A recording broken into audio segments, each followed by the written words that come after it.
The main idea of ATG is to try to sensitize, foreigners who come here. A lot of people come here, they don't know that we live under occupation. So the idea is, people come here, they have to know about the realities. Coming to Bethlehem, they have to know about Bethlehem. They have to know what's happening in Bethlehem, what is existing in Bethlehem. So we want to sensitize people, to mobilize people to the fact that we Palestinians, we are a people, we live under occupation, okay? We are indigenous here, okay? This is our homeland, and people resist occupation here. And resisting occupation is, we are doing it on a daily basis here.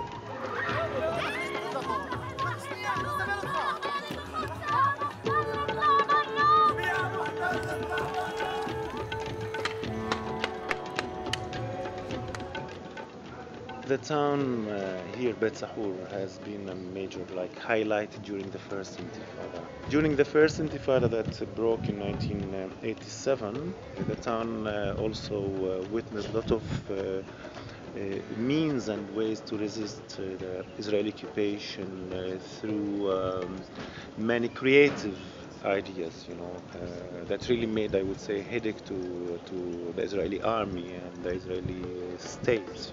They didn't know really how to deal with the town in its way of resisting to the occupation.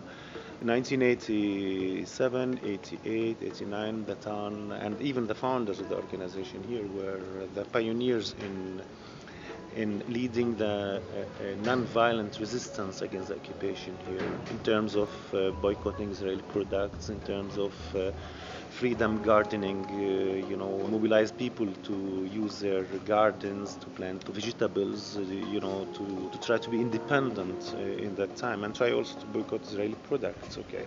And this made a big problem. Israel was afraid that this will be imitated in other towns in Palestine, so they really aggressed the town. They besieged the town for 46 days, curfew, and they confiscated property because also we refused to pay taxes to Israel, okay? So it was a big issue, and even the case of the town reached to the UN Security Council. Imagine soldiers coming to homes, confiscating properties, going to shops, going to businesses, to factories, confiscating machineries, cars, etc., etc. And all the staff in ATG and the board members have been imprisoned. I've been 20 months in prison. During 6 times, one of the reasons I was in prison because of the cows. Bringing cows and planting trees or tomato plants, okay, and dancing, even dancing, we've been not allowed to dance, folkloric dance, because they don't want us to do anything, So the town in 1989 became really very well known worldwide, and it became like a main attraction, you understand, to human rights organizations, churches, or even official delegations wanted to come to be in solidarity with the town. So the idea was born, the idea of the alternative tourism group was born from that period, the first Intifada. So in 1993 we started to work on the project. 1995, July, we established the organization. The ATG started in 1995. Since then, I think the ATG has managed to fulfill the objective of the board or of the creators of the center. And we are celebrating 20 years this year in 2015 of, I think, great success. ATG is a very different organization than any other organizations, the way I see it. Our main task is to accommodate and to spread awareness and to raise awareness and to promote the Palestinians, unlike what is happening in the Western media. We like to show Palestinians as living human beings, as people who enjoy life and who wants to enjoy life. We are specialized in 2 different aspects. We are a tour agency, let's say, that brings people in to Palestine and accommodates them onto their likings in the country. And we are also an advocacy organization.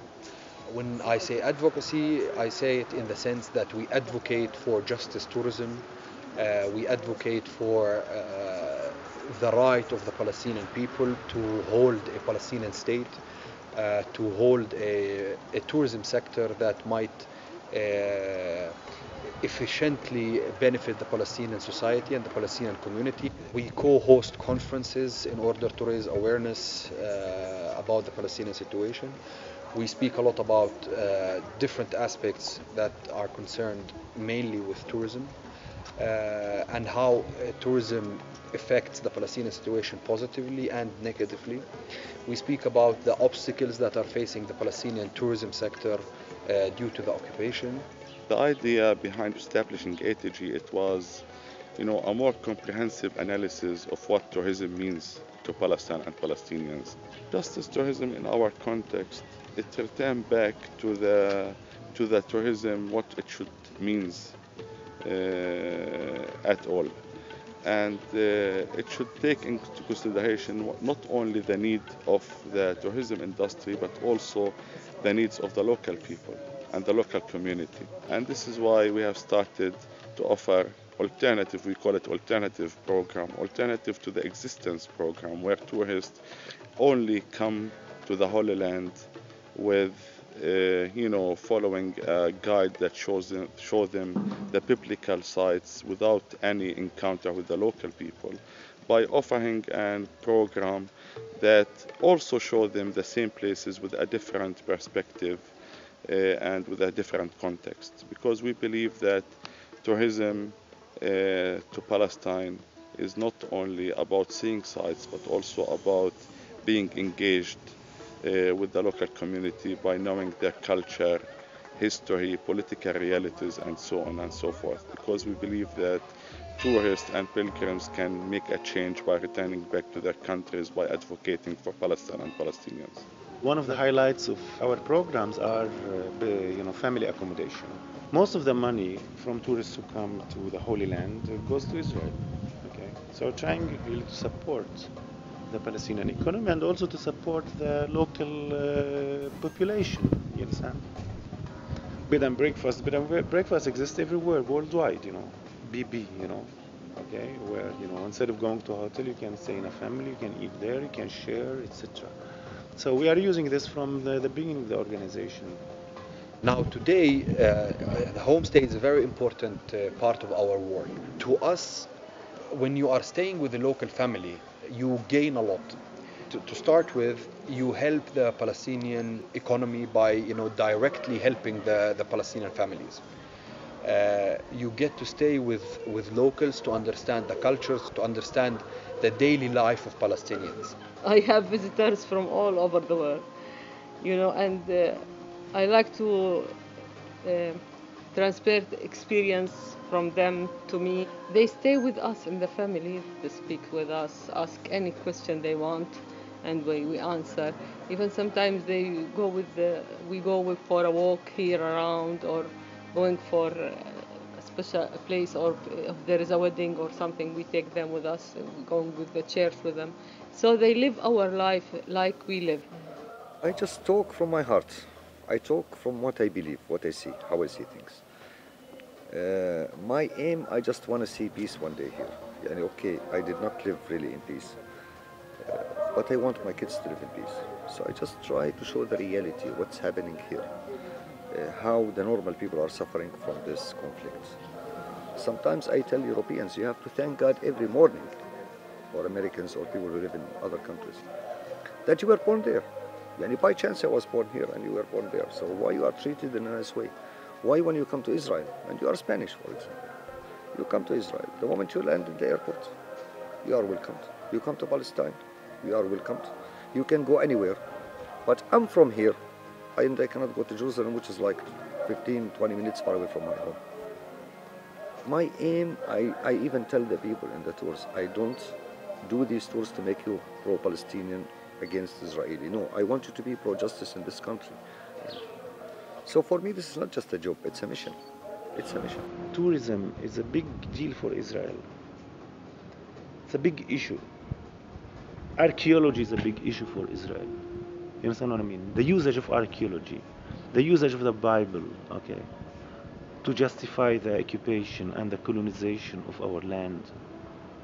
And we have to defend this because they are searching for any archaeological proof to say that the Jews were here before.